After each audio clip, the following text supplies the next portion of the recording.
अपने आप को संभालो सखी। आओ बैठो।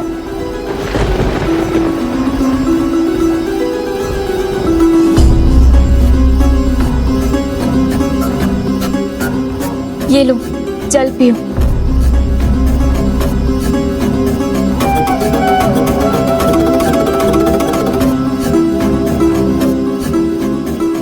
इतने दिनों से तुमने कुछ भी नहीं खाया है सखी। तुम्हें भूख नहीं लगी?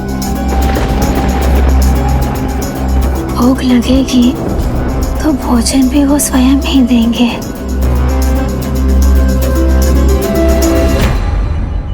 इस प्रकार आपने नारायण भक्ति में अनेकों दिन बिताए, शरीर दुर्बल भी हुआ,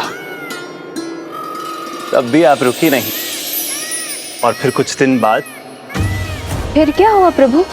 साधु संतों की एक टोली आपके आश्रम में पहुंची।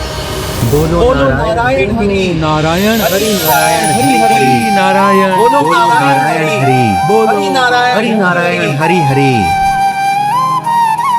क्या आश्रम में कोई है? क्या हम नारायण भक्तों को कुछ समय विश्राम करने के लिए आसरा मिल सकता है?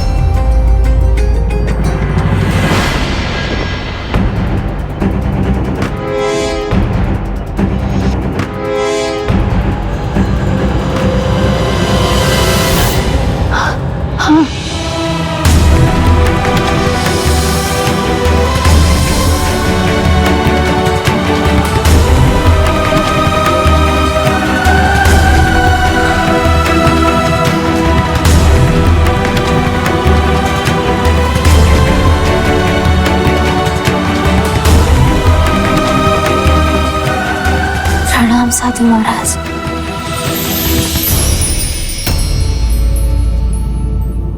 क्या हुआ देवी? मेरे पास आप सबको देने के लिए कुछ भी नहीं है। तो क्या हुआ? आपका सेवा भाव ही पर्याप्त है। आप सब बैठिए, मैं आप सबके लिए जल ले आती हूँ।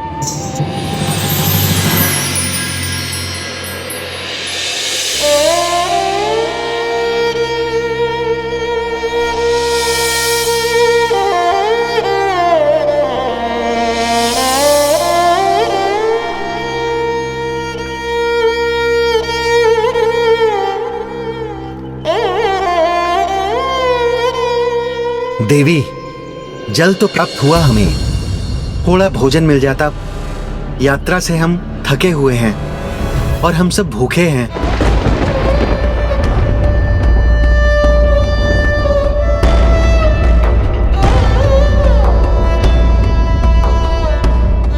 मुझे क्षमा कर दीजिए मुनिवर।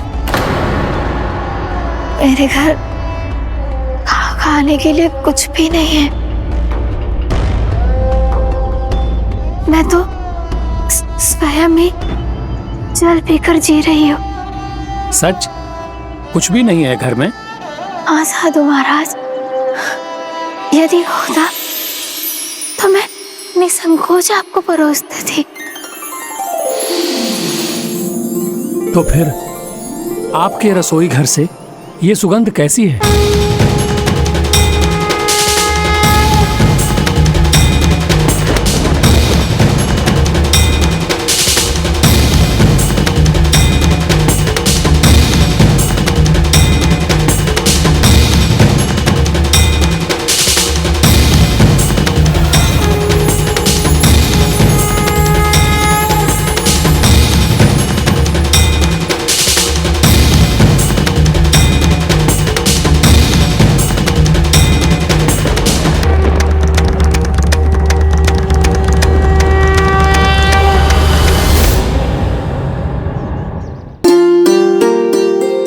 प्रभु, ये आपके ही कृपा का प्रसाद फल है।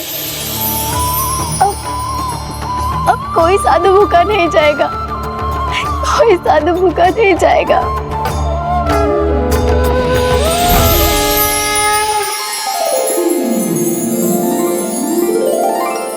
प्रभु श्री हरिनारायण ने आप सबके लिए प्रसाद भेजा है, आप सब ग्रहण कीजिए।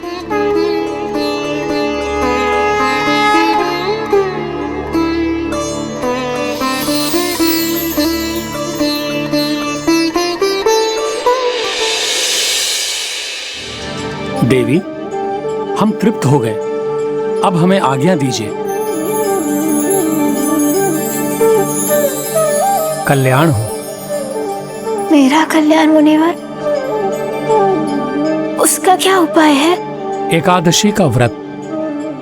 एकादशी का व्रत तो मैं बचपन से रखती आ रही हूँ मुनिवर। ये तो उसी का परिणाम है कि हम नारायण भक्तों को आपके घर से भूखा नहीं जाना पड़ा। हे साधु महाराज, मुझे अपने पति और पिता समान प्रभु शरण में जाने का उपाय सुझाने की कृपा करें। पुत्री, कार्तिक मास बहुत पवित्र और पावन होता है। उस मास में जो भी धार्मिक कार्य किए जाते हैं उसका पुण्य सबसे अधिक मिलता है।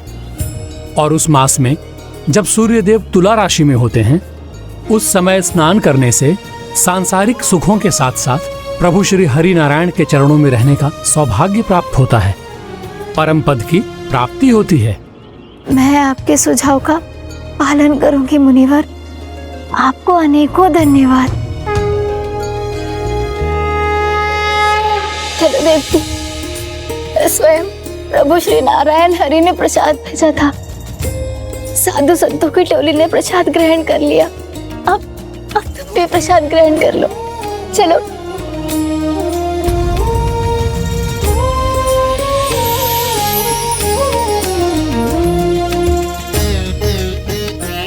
इस भोजन पात्र में तो एक पूरी और थोड़ी सी खीर बची है, और तुमने कितने दिनों से कुछ नहीं खाया है, फिर भी तुम ये मेरे साथ बांटना चाहती हो?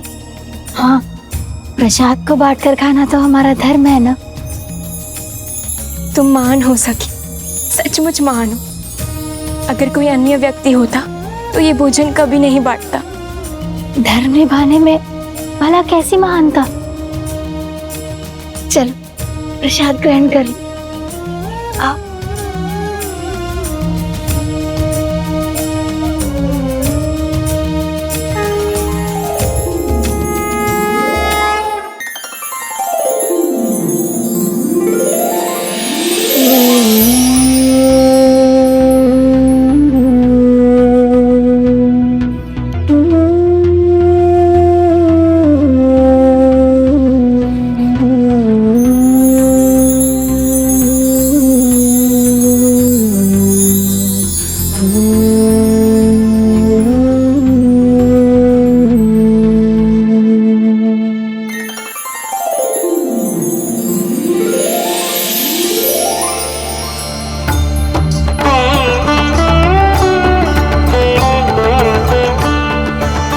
प्रसाद का एक कण भी भीतर जाए तो ऐसा लगता है मानो वर्षों की भूख ही मिट गई हो।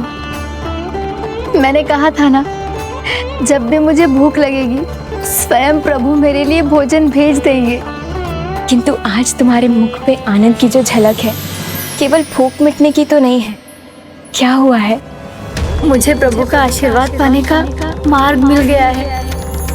कार्तिक माह में मैं आकृति स्नान का संकल्प लूंगी।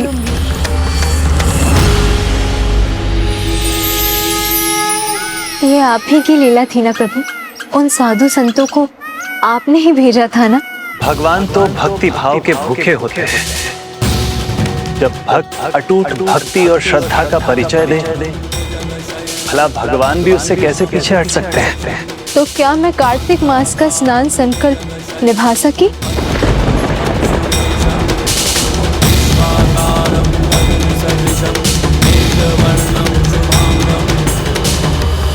न कार्तिक समो मासो, न कार्तिक समो मासो, न कृतेन समम युगम, न वेद सदृशम, न तीर्थ गंगड़या समम। कार्तिका प्रवरो मासो, वैष्णवाणा प्रिय सदा।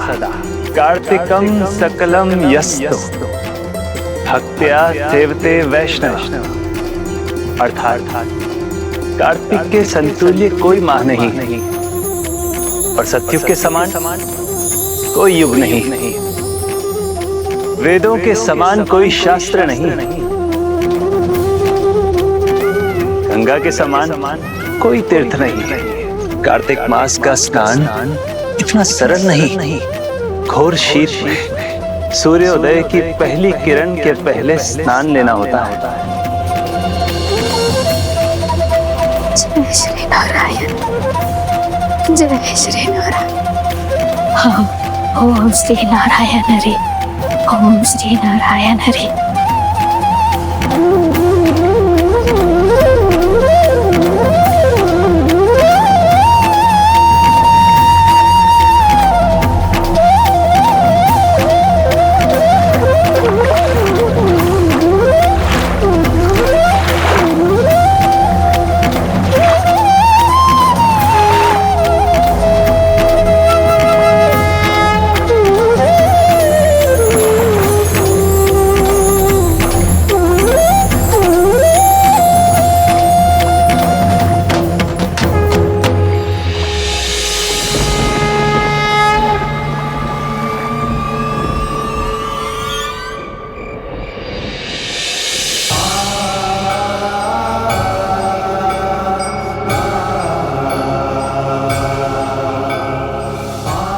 जय श्री नारायण, जय श्री नारायण।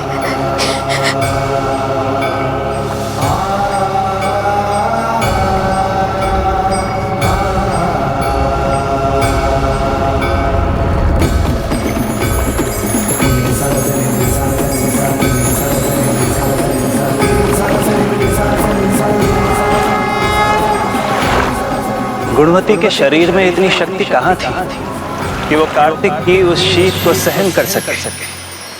और जब कार्तिक मास का अंतिम दिवस आया, वो अस्वस्थ हो गई। थोड़ा तो अपना ध्यान रखना चाहिए था ना सखी। अब क्यों उठ रही हो तुम? कार्तिक स्नान के लिए भी तो जाना होगा ना, तभी तो मेरा संकल्प पूरा होगा और मुझे प्रभु की कृपा मिलेगी। मुख से बोल निकलना कठिन हो रहा है और तुम्हें स्नान करने जाना है। जाना तो होगा ही ना, आज कार्तिक माह का अंतिम दिवस है।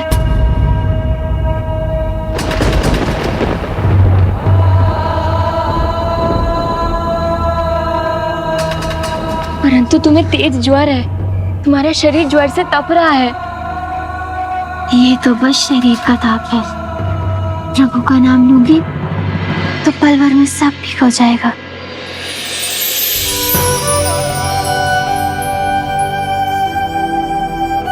तो फिर मैं भी साथ चलती हूँ। नहीं सखी, तुमने पूरी रात मेरी सेवा की है, अभी थोड़ा विश्राम करो, मैं शीघ्र ही लौटूंगी। संभल कर जाना सखी। मुझे संभालने वाले तो वो है जिनकी दृष्टि सदा हम पर रहती है। तुम चिंता मत करो।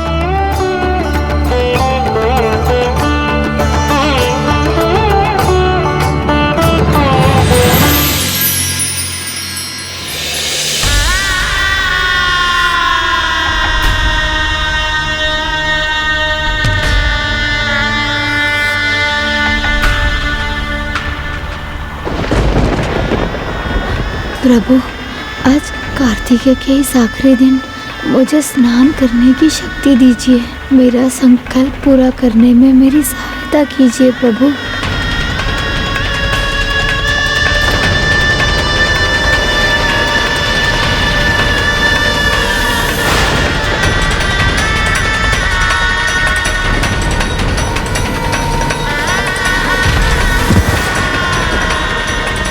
मेरा संकल्प पूरा करना मेरी सहायता कीजिए।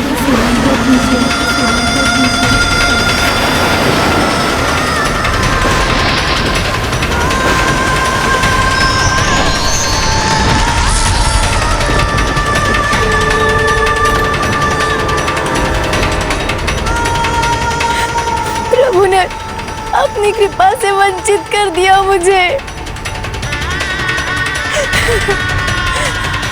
मैं अंतिम दिन का स्नान भी पूरा नहीं कर पाई।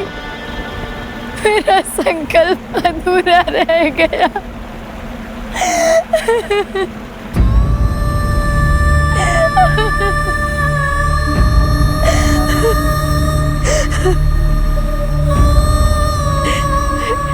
ऐसी क्या भूल हो गई मुझसे प्रभु, ऐसी क्या भूल हो गई।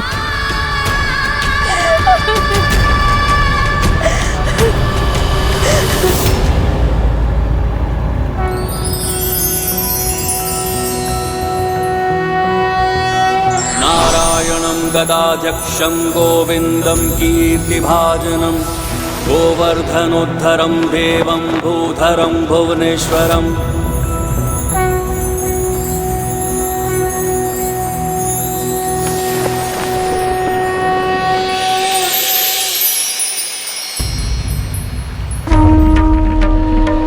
देवी गुणवती, ये विलाप का नहीं, आनंद मनाने का समय है। तुम्हारा कार्तिक स्नान अब पूर्ण हो। तुम्हारे इस सफल संकल्प के फल स्वरूप तुम अपने अगले जन्म में मेरे पूर्ण अवतार श्री कृष्ण की पत्नी बनने का सौभाग्य प्राप्त करोगे। मैं तुम्हें परम पद प्रदान करता हूँ।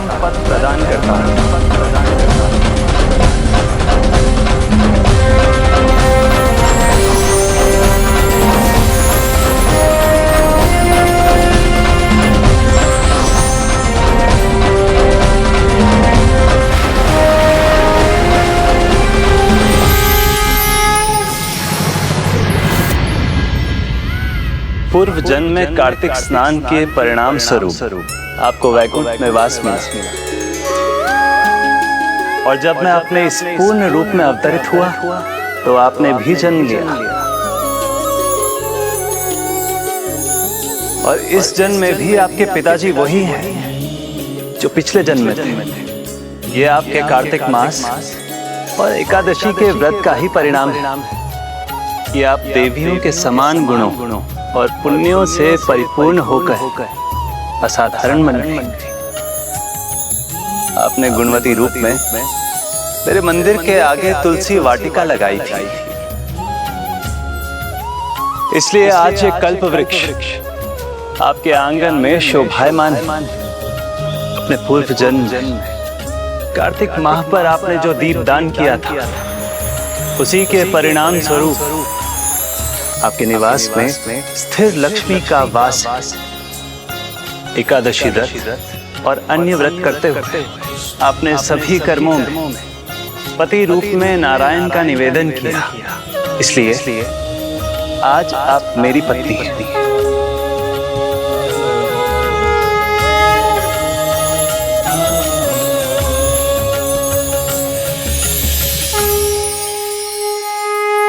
एकादशी और कार्तिक माह के अनुष्ठान की इतनी अपार महिमा है। हाँ, इन दोनों ही अनुष्ठानों से प्रभु श्री हरि नारायण सदैव प्रसन्न होते हैं। अनेकों यज्ञ, तप, दान और व्रत से कहीं अधिक ये दोनों व्रत फलदायी होते हैं। और इसका सबसे बड़ा उदाहरण है गुणवती जैसे साधारण स्त्री का असाधारण हो जाना। तो क्या देवी सत्यभामा और प्रभु श्री कृष्ण एक साथ नरकासुर का वध करेंगे? तब तो मैं अभी जाकर प्रभु श्री कृष्ण को नरकासुर के पापों के बारे में बता देता हूँ। पुत्र गणेश, प्रभु श्री कृष्ण से कुछ छिपा नहीं है, किंतु जब तक उसके पाप का घड़ा भरेगा नहीं, वो उसका वध नहीं करेंगे। इसलिए उसके अंत के लिए हमें उसके समय के आने की प्रतीक्षा करनी होगी। इस समस्या का समाधान करने के लिए समय आने पर तुम्हें भी अपना योगदान देना पड़ेगा पुत्र। विघ्नहर्ता होने के नाते सृष्टि का ये विघ्न तुम्हारे बिना नहीं चलेगा। उचित है माता, जो आपकी आज्ञा।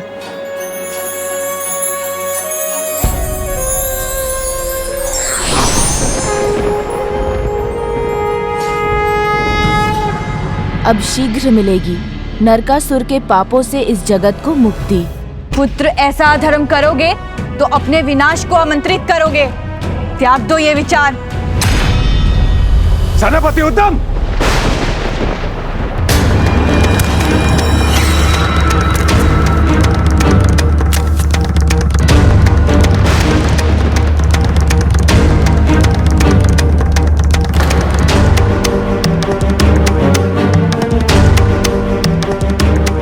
प्रणाम महाराज, आदेश दीजिए।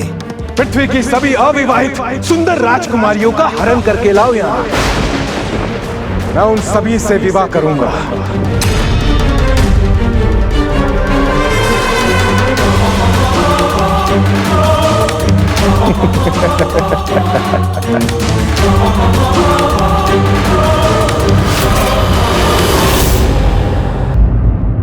स्वामी, स्वामी, हमारा पुत्र अधर्मी हो गया है, भूल पर भूल किए जा रहा है। अब आप ही कुछ कीजिए, उसे रोकिए, रोकिए प्रभु, उसे रोकिए।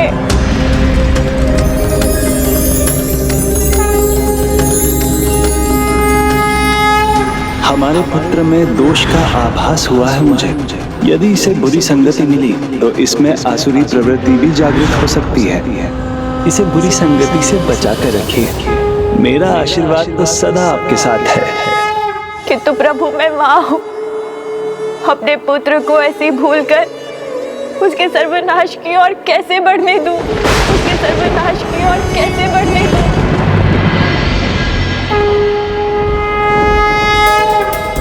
इस समस्या का समाधान करने के लिए समय आने पर तुम्हें भी अपना योगदान देना पड़ेगा पुत्र। माता कामाख्या ने ऐसा क्यों कहा कि मुझे भी अपना योगदान देना होगा?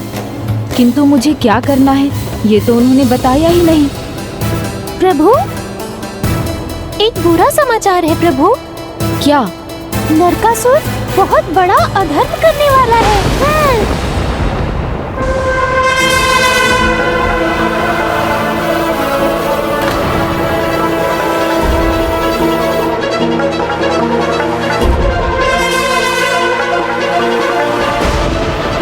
महाराज, आपके आदेश के अनुसार धरती के सभी राज्य से सबसे सुंदर 16,100 राजकुमारियां लाया हूं।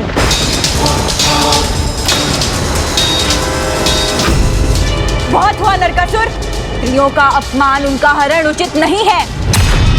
इतने बड़े अधर्म का परिणाम इतना ही भयंकर होगा जिसकी तुम कल्पना भी नहीं कर सकते। इसलिए अभी भी समय है, अपनी भूल सुधारो और इन सभी राजकुमारियों को सम्मान सहित वापस लौटा दो।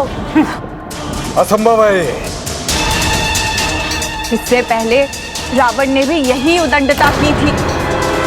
शुंभ निशुंभ ने भी स्त्रियों का अपमान किया था, उनका भी भयंकर अंत हुआ था, और तुम भी वही भूल दोहरा रहे हो। माँ, मैं न रावण हूँ न शुभ निशुंभ। नरकासुर को कोई क्षति नहीं पहुंचा सकता। राजा हूँ मैं। ये पद मुझे आपसे या पिताजी से नहीं मिला। ये पद मैंने स्वयं अपनी भक्ति और शक्ति से अर्जित किया है। इसलिए मैं सारे निर्णय भी स्वयं लूंगा। और मेरा निर्णय है, अब मैं इन सभी सुंदरियों का पति बनूंगा।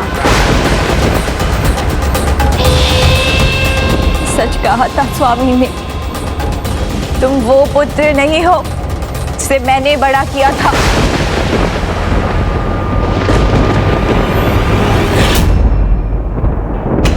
इसकी दुष्टता की तो कोई सीमा ही नहीं। पहले माता कामाख्या का आशीर्वाद खोया इसने, और अब अपनी माता का निरंतर अपमान कर उनके आशीर्वाद से भी वंचित हो गया। पुत्र गणेश, जिसके साथ अपनी माँ का आशीर्वाद हो वो किसी भी संकट से उभर सकता है, किंतु यदि वो आशीर्वाद खो दे तो एक छोटी सी विपदा भी उसके विनाश का कारण बन सकती है। और नरकासुर तो बहुत बड़ी भूल करने वाला है।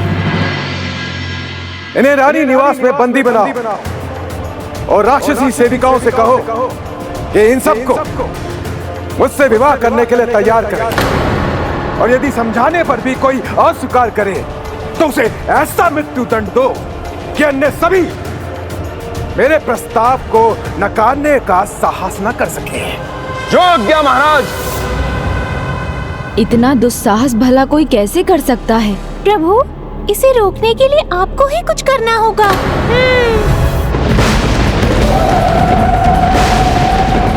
आप चिंता मत कीजिए माँ, मैं अभी जाकर इन सभी राजकुमारियों को मुक्त करूंगा। पुत्र गणेश, इनकी रक्षा प्रभु श्री कृष्ण ही करेंगे। किंतु मैं इन 16,100 राजकुमारियों को संकट में देखकर कैसे रुक सकता हूँ? वहाँ तो उन्हें राक्षसियों की प्रताड़ना का भी सामना करना पड़ रहा होगा। तो जाओ गणेश, जाकर तुम उनकी पीड़ा और भय को दूर करो। माँ, मुझे आपके मार्गदर्शन की आवश्यकता है। उनकी सहायता मैं कैसे करूँ? वैसे ही जैसे तुमने पुष्पदंत जी की सहायता की थी।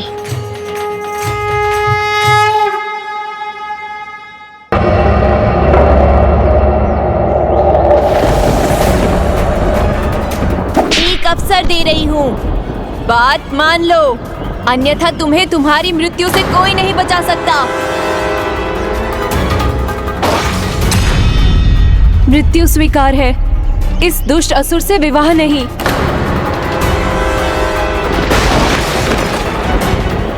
हाँ, नहीं करेंगे विवाह। लगता है महाराज की आज्ञा अनुसार इन सबको सबक सिखाना ही होगा।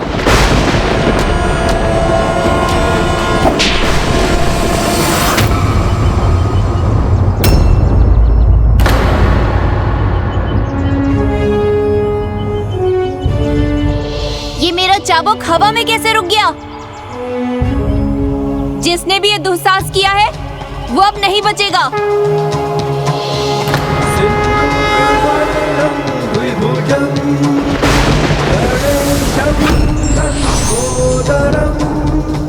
जो भी हो, सामने आकर हमारा सामना करो। ब्रह्मादिदेवः परिसेव्यमाननं सिद्धैर्युतं तं प्रणमामि देवं सिन्दूरवर्णं द्विभुजं गणेशं लम्बोदरं पद्मदले निविष्टं ब्रह्मादिदेवः परिसेव्यमाननं सिद्धैर्युतं तं प्रणमामि देवं।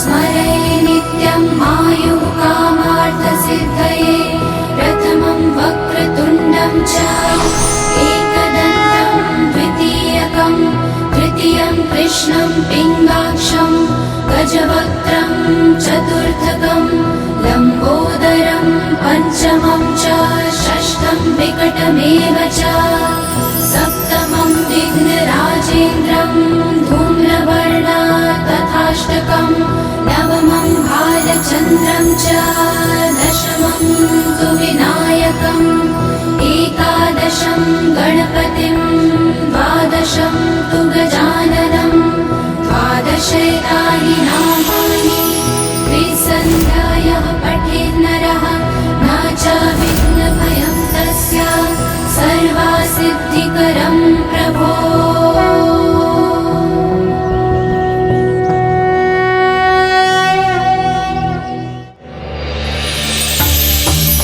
क्या श्री गणेश यहाँ पधारे हैं?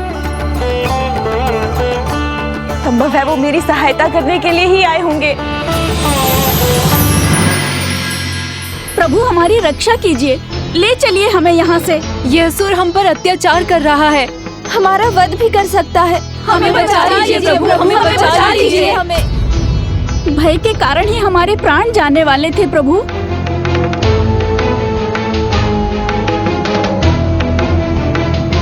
तो क्या मेरी स्तुति करते समय भी आप नहीं प्रभु। तब क्या था आपके मन में? भक्ति प्रभु। एकमात्र भक्ति का भाव था मन में। भक्ति की शक्ति अपार है, जिससे कोई पार नहीं पा सकता। प्रभु, हम तो आजीवन आपकी भक्ति करेंगे, परंतु इस दुष्ट असुर से हमारे जीवन को सुरक्षित करने की कृपा कीजिए प्रभु। मेरी नहीं, आप सभी प्रभु श्री कृष्ण की भक्ति कीजिए। श्री हरि नारायण के पूर्ण अवतार प्रभु श्री कृष्ण ही आपको मुक्ति देंगे। विधि के विधान के अनुसार प्रभु श्री कृष्ण और उनकी पत्नी देवी सत्यभामा के हाथों ही इस दुष्ट का अंत नियत है। नहीं, मैं मेरे पुत्र को नहीं खो सकती। मुझे कुछ करना होगा। आप सभी इसी पल से प्रभु श्री कृष्ण की भक्ति आरंभ कीजिए।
क्या हो स्वामी, आपका ध्यान कहीं और है क्या? नहीं नहीं, मुझसे छिपाइए मत स्वामी, मैं जानती हूँ आपका ध्यान कहाँ है। कहाँ? यहाँ होते हुए भी आपका मन रुक्मणी दीदी के पास ही है ना? नहीं प्रिय, ऐसा नहीं है। आपको ऐसा नहीं सोचना चाहिए।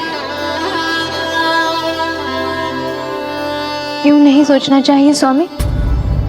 मुझे तो यही सत्य लगता है। आपने एक साधारण स्त्री को अपनी पत्नी का स्थान अवश्य दिया है, किंतु स्नेह आप रुक्मणी देवी से ही करते हैं। मैं अपने स्नेह को अधिक और कम में बांटता हूँ, ऐसा आपको क्यों लगता है?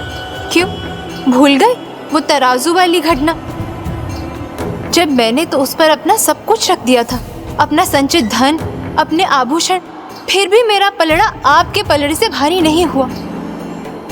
फिर रुक्मणी देवी आई और एक तुलसी का पत्ता लाई और उनका पलड़ा आपसे भारी हो गया। मैं तो तभी समझ गई थी कि आप सर्वाधिक प्रेम रुक्मणी दीदी को करते हैं। स्वामी, मुझे क्षमा कर दीजिए, मेरा पाँव आपको लग गया। प्रिय, इसके लिए क्षमा मांगने की क्या आवश्यकता है? मैं भी किससे तुलना करने लगी भला? कहाँ देवी लक्ष्मी का अवतार और कहाँ मैं, एक साधारण स्त्री, और अब अनजाने में मैं ये भूल भी कर गई।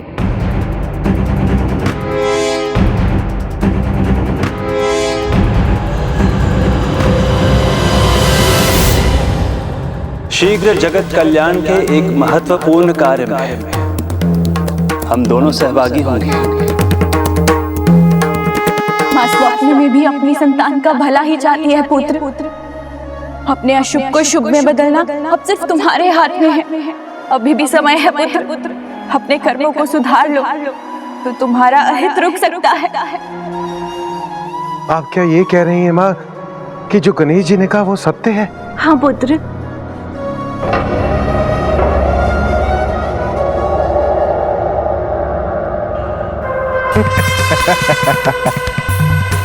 नरकासुर की माँ को ऐसे भयभीत होना शोभा नहीं देता।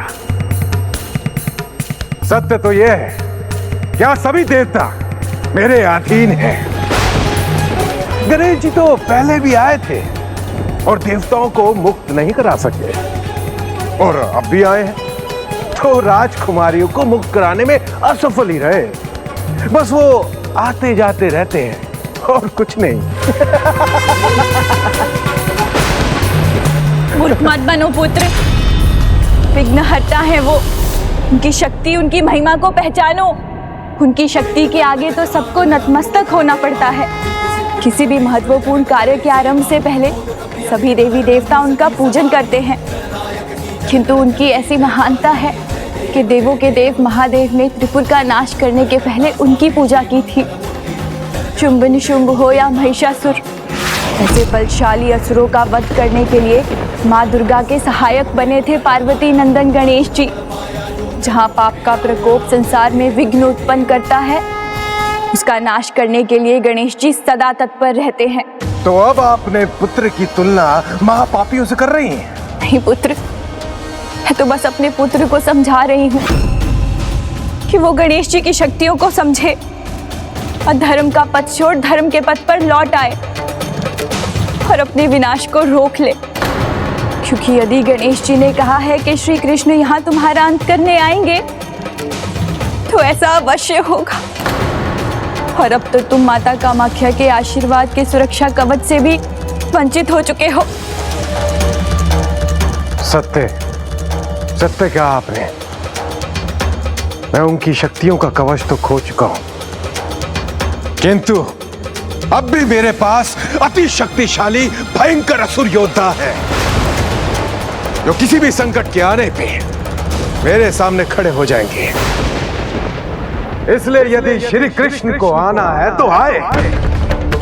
नरकासुर उनका सामना करने के लिए तैयार है। नरकासुर उनका सामना करने के लिए तैयार है।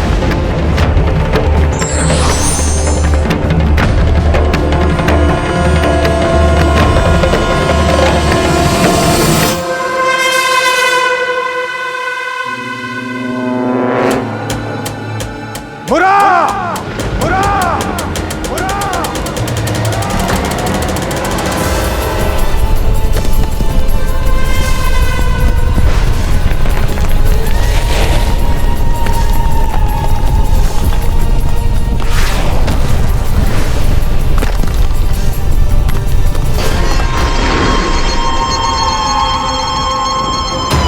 मूरा उपस्थित है महाराज, आदेश दीजिए। मुझे सिर्फ तुम्हारी नहीं, तुम्हारे पुत्रों की भी आवश्यकता होगी। आम्रा, अंतरिक्ष, शार्वन, विभावसु, वासु, नागस्वान, अरुण।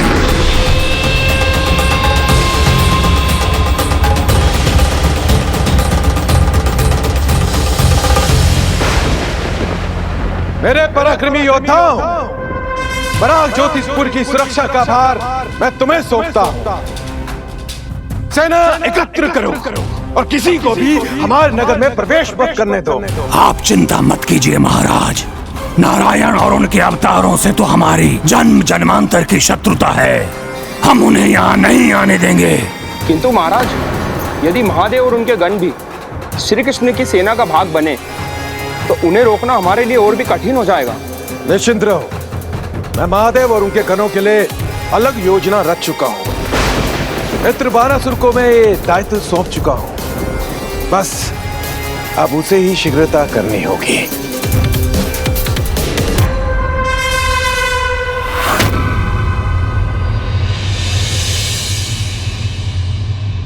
मैं जानता हूं प्रभु, आपको अभिषेक कितना प्रिय है।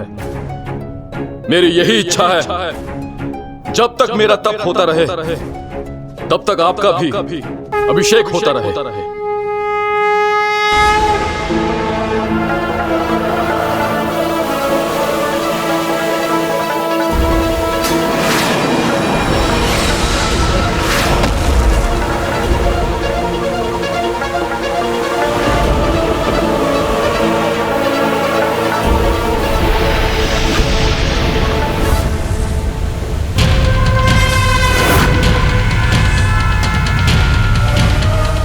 हर हर महादेव!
अब मैं निश्चिंत होकर आपकी तपस्या करूंगा महादेव।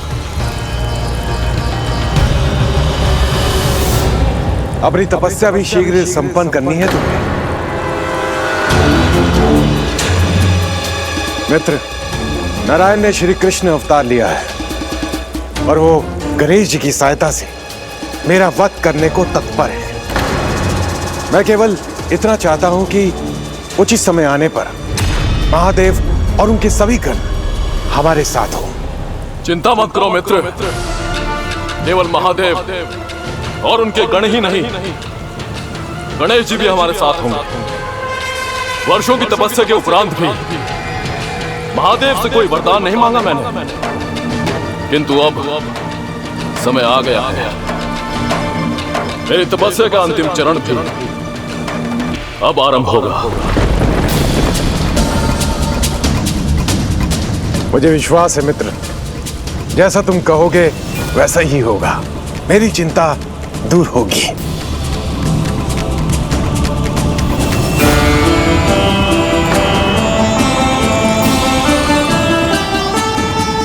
ओम नमः शिवाय, ओम नमः शिवाय, ओम नमः शिवाय, ओम नमः शिवाय, ओम नमः शिवाय, ओम नमः शिवाय, ओम नमः शिवाय, ओम नमः शिवाय।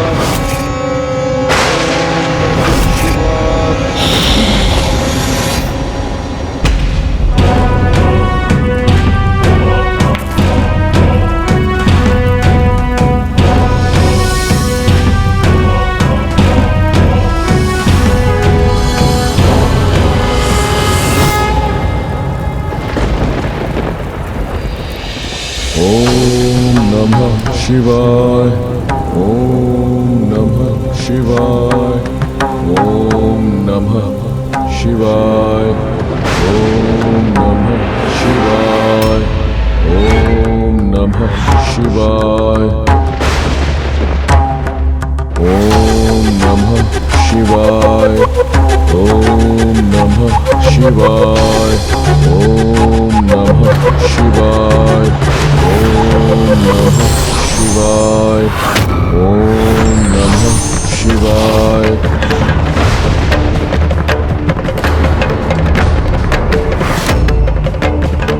ओम नमः शिवाय, ओम नमः शिवाय, ओम नमः शिवाय।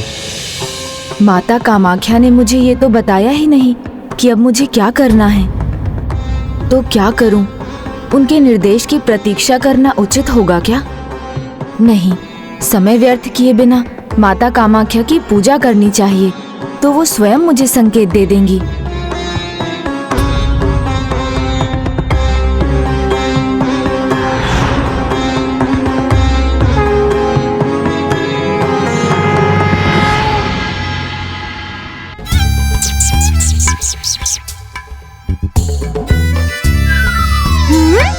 कैलाश पर ही कोई संकट छा रहा है और प्रभु ना जाने किस ध्यान में खोए हैं। प्रभु, सुनिए ना प्रभु।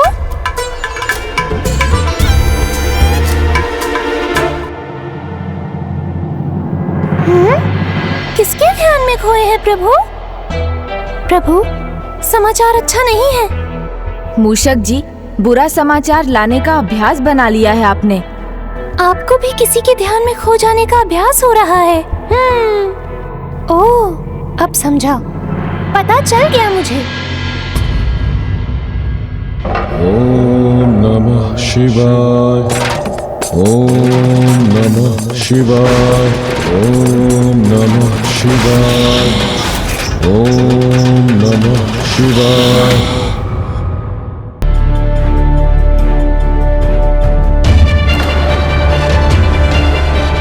कैलाश में ये कैसा धूम्र है मूषक जी? इसी की सूचना देने तो आया था आपको। किसी की घोर तपस्या का प्रभाव है ये। बाणासुर। ओम नमः शिवाय, ओम नमः शिवाय। नरकासुर के कहने पर उसने अपनी तपस्या बढ़ा दी होगी। अब आप ही कोई संकेत दीजिए माता कि मुझे क्या करना चाहिए।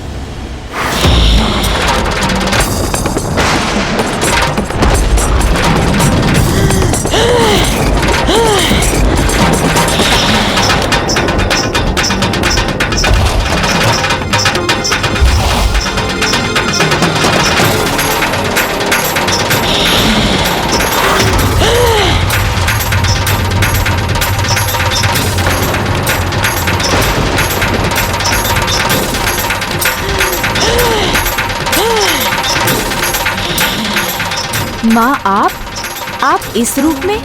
बिच्छू! बिच्छू!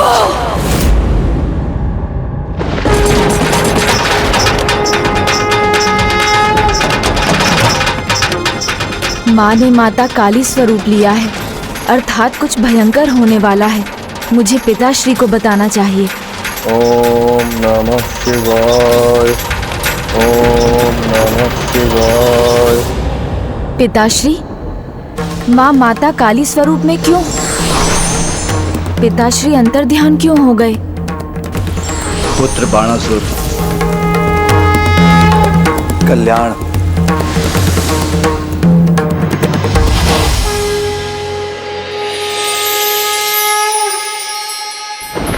बिच्छू! बिच्छू! बिच्छू! बिच्छू! बिच्छू! बिच्छू! बिच्छू! क्या वरदान चाहते हो बाणासुर? प्रभु, मैं आपसे वो वरदान मांगूंगा जो अमृतत्व से भी कहीं अधिक होगा। जो भी तुम मांगना चाहते हो मांग लो बाणासुर। प्रभु, मैं आपसे आपको और आपके समस्त गणों को मांगता हूं। मैं आपसे आपको और आपके समस्त गणों को मांगता हूं। जब तक मैं आपको जाने के लिए ना कहूं, तब तक आप और आपके समस्त गण, गणेश जी भी मेरे नगर में विराजमान होंगे। धर्म और नीति के विरुद्ध नहीं है जो तुमने मांगा है, इसलिए तुम्हारा वरदान फलित होगा। तथास्तु, तथास्तु।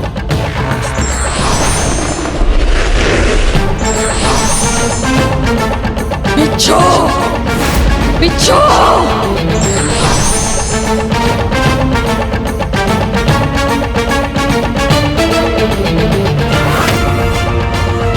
भक्ति का अनुचित लाभ उठाया है तुमने बाणासुर। इसका परिणाम अच्छा नहीं होगा। परिणाम की चिंता आप मुझ पर छोड़िए गणेश जी। नरकासुर ने मुझसे मित्रता निभाई, तो अब मैं उसका साथ दे रहा हूं। अब आप सब यहीं रहिए जब तक मैं ना जाने दूं, और वही करिए जो मैं कहूं।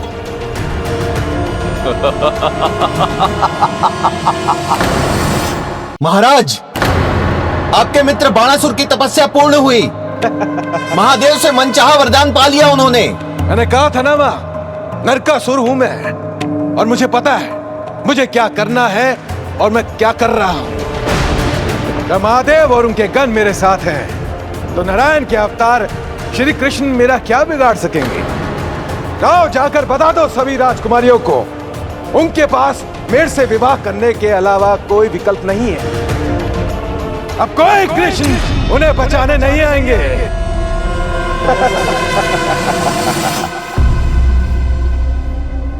आइए प्रभु, अब मुझे मेरे नगर शोणितपुर में आपका स्वागत करने का अवसर दीजिए। तुम्हारी अपार भक्ति ने तुम्हें वरदान का अधिकारी तो बना दिया वत्स, किंतु गणेश गणों के ईश हैं, मेरे सभी गणों के मुखिया हैं, इसलिए उनके बिना यहां से कोई जाने वाला नहीं।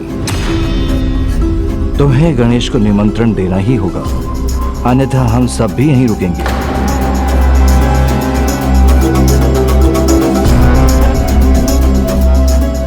हे प्रथम पूज्य, हे श्री गणेश, मैं बाणासुर हृदय से आपको मेरे राजभवन में वास करने का निमंत्रण देता हूं। हे गजानन, हे महादेव पुत्र पार्वती नंदन, मेरे साथ चलने की कृपा कीजिए।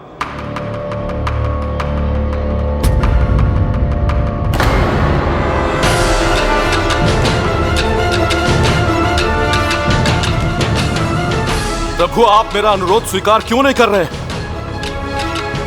अपने वरदान के अधिकार को प्रयोग करने पर मुझे विवश क्यों कर रहे हैं?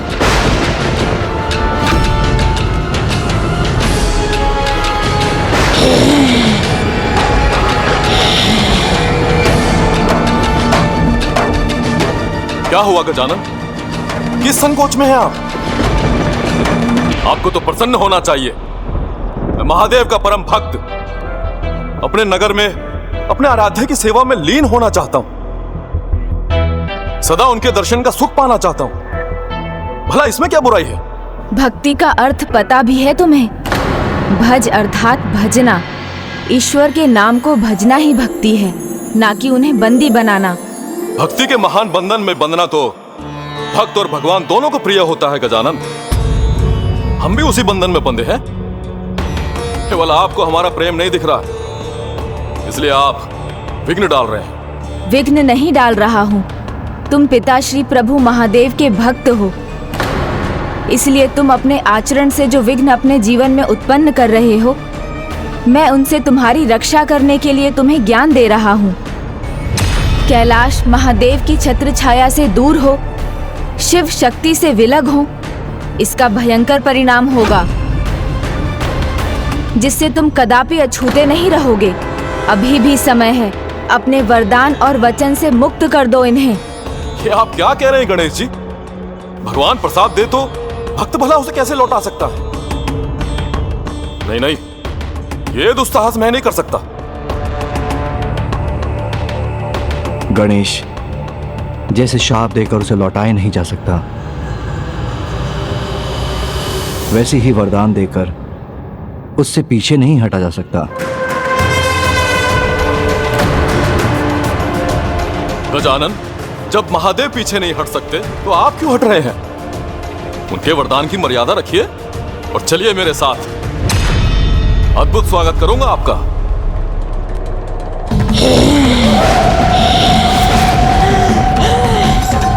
बहुत बड़ी भूल कर रहे हो तुम बाणासुर। ज्वालामुख के ऊपर बैठकर कोई आनंद की कामना नहीं, अपितु स्वयं को भस्म करने का प्रयास करता है। एक भक्त से उसके वरदान का सुख कैसे छीन सकते हैं आप? आपको तो प्रसन्न होना चाहिए। मेरी पत्नी और पुत्री उषा, उनको जब पता चलेगा कि उनके आराध्य श्री गणेश पधार रहे हैं, वो आपका भव्य स्वागत करेंगे।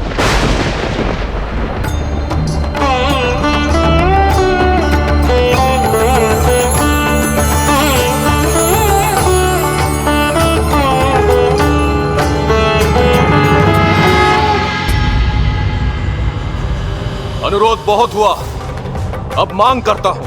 प्रथम पूज्य हैं आप, गणाधीश भी हैं। आपका कर्तव्य है आपके पिता, आपके और मेरे प्रभु महादेव के वरदान का मान रखना, इसलिए आपको तो शोणितपुर आना ही होगा गणेश जी।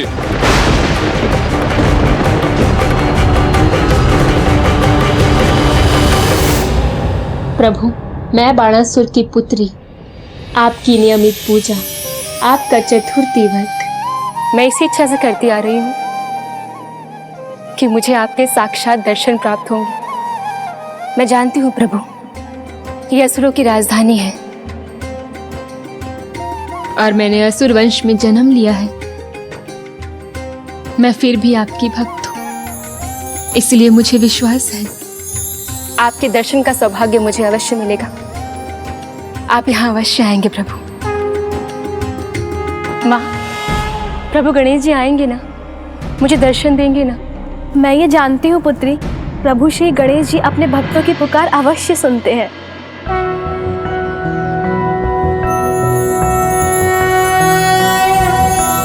प्रणम्यं शिरसा देव गौरीपुत्रं विनायकं भक्तावासं स्मरे नित्यं आयुः कामार्थसिद्धये। प्रथमं वक्रतुण्डं च एकदन्तं द्वितीयकं तृतीयं कृष्णं पिङ्गाक्षं गजवक्त्रं चतुर्थकं लम्बोदरं पञ्चमं च षष्ठं विकटमेव च सप्तमं विघ्नराजेन्द्रं धूम्रवर्णा तथाष्टकं नवमं भालचन्द्रं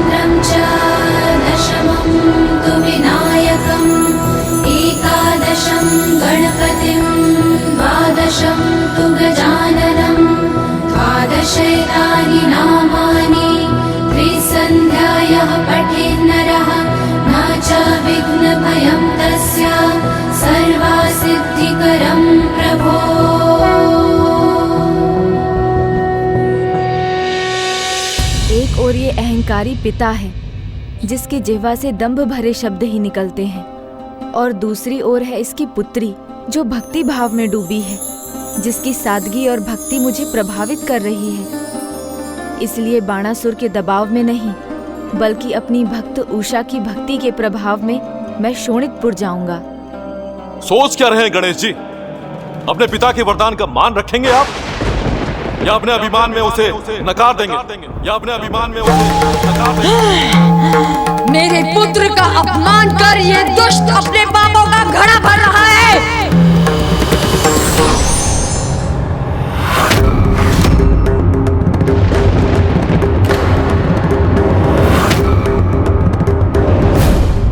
आवहन न जानमी विसर्जन, पूजा चेव न जानमी समक्ष परमेश्वर, मंत्रहीन क्रियाहीन भक्तिहीन जनादरन, यत पूजित मया देव परिपूर्ण तदस्तु में।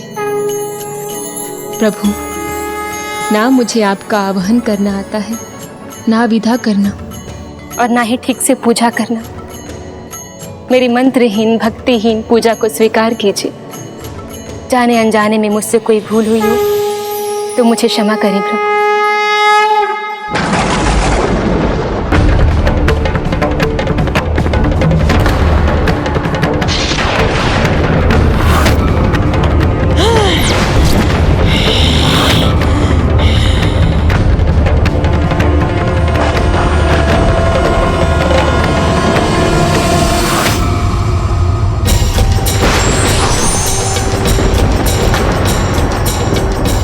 मैं तुम्हारे साथ शोणितपुर आने के लिए तैयार हूँ।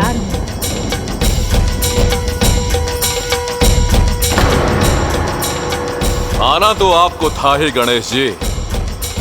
आइए, आपका स्वागत है।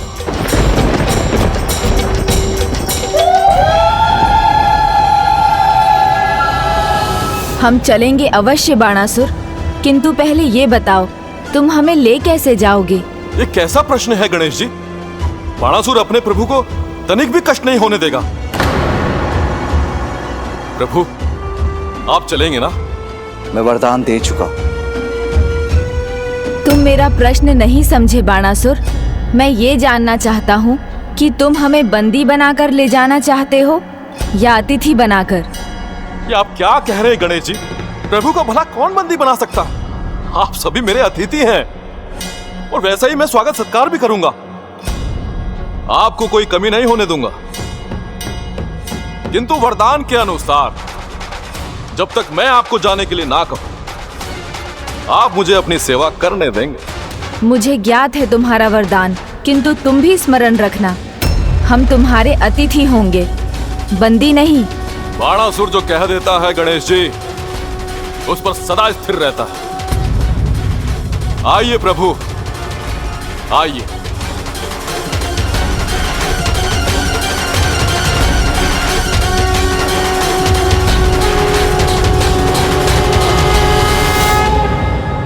महारानी जी, महाराज बाणासुर का संदेश आया है। वो महादेव और उनके गणों के साथ पधार रहे हैं। उन्होंने कहा है कि आप उनके भव्य स्वागत की तैयारियां कीजिए। माँ, महादेव अपने सब गणों के साथ आ रहे हैं। अर्थात प्रभु श्री गणेश ने तुम्हारी विनती स्वीकार ली पुत्री। वो भी अवश्य आ रहे होंगे।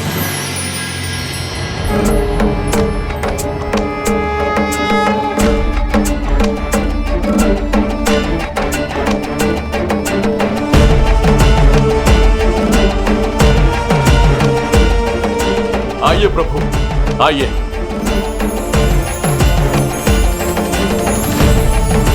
प्रभु, यह मेरी पुत्री उषा और यह है मेरी पत्नी, जो बड़ी उत्सुकता से आपके स्वागत की प्रतीक्षा कर रही है।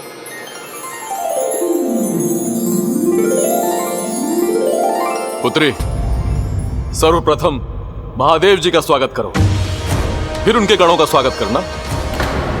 किंतु पिताजी, गणेश जी तो प्रथम पूज्य हैं। किंतु सर्वोच्च तो महादेव ही है ना, और गणेश जी भी यही चाहेंगे कि उनके पिता का स्वागत सर्वप्रथम हो।